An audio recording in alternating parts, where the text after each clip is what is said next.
Here are some tips for course navigation. So as your students begin to navigate the courses that you've created, make sure that they do start the Sphero from the same starting location each time on the course.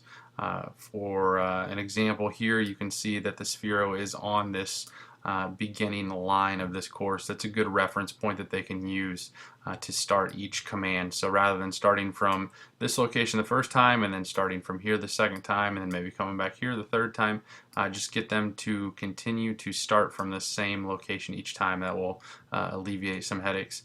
Something else to consider is to make sure that they have the same speed set up for each command that they add. So you can see up here, command 1 says speed is 30%. Command 2 says the speed is 30%.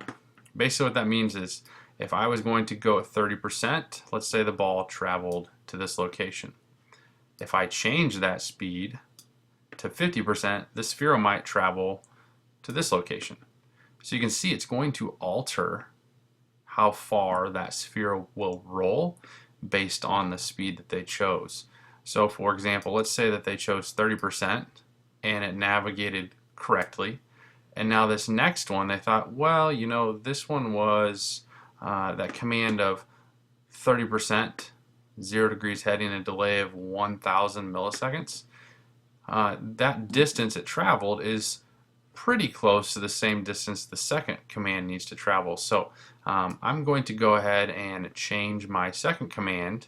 If they accidentally forgot to keep the speed the same, their Sphero on the second command might end up going a lot farther than they wanted, and they might get really frustrated without knowing that the reason that it decided to go much farther that time is because the speed was different. So another thing, just keep that speed the same for some of these courses. If you do incorporate some ramps or the ramps and rails, you definitely are going to have to increase the speed to be able to successfully jump those. But for the most part, if you don't have any ramps incorporated, reinforce with them to use the same speed as well. So same starting location, same speed in the commands, and then also last tip that I have would be to have them test each command before they move on to the next one. So this command of my first command here, the speed 30%, heading at 0, delay for 1,000 milliseconds.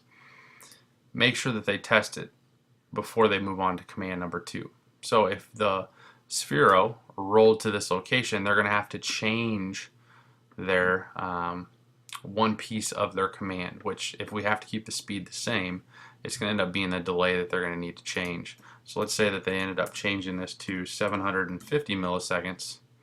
They came back, same starting location, tested it, and the Sphero successfully stopped at this location. Now they're ready for their second command. So they go ahead, they add their second command. So now they're going to come back. Now that they have 2 lines of code, command 1 and command 2, they're going to go ahead and allow the Sphero to complete both of those commands. So they'll go ahead and orient the taillight so that it's facing them. They'll go ahead and click the play button, and the Sphero will roll both commands. Now let's say the second command went too far. This is why it's important for them to test each command before they continue to add commands. Otherwise, if they added in another third command before testing this, they might find out that their Sphero may go fine for the first command, and then all of a sudden the second command goes way farther out, and now the third command does fine, but it's just that second command that is messed up. So make sure that they get each command correct before they move on to adding their second command, then their third command, and then finally their fourth command, or however many commands that they have to add to successfully complete the course. So those are just some of the tips that I have for course navigation.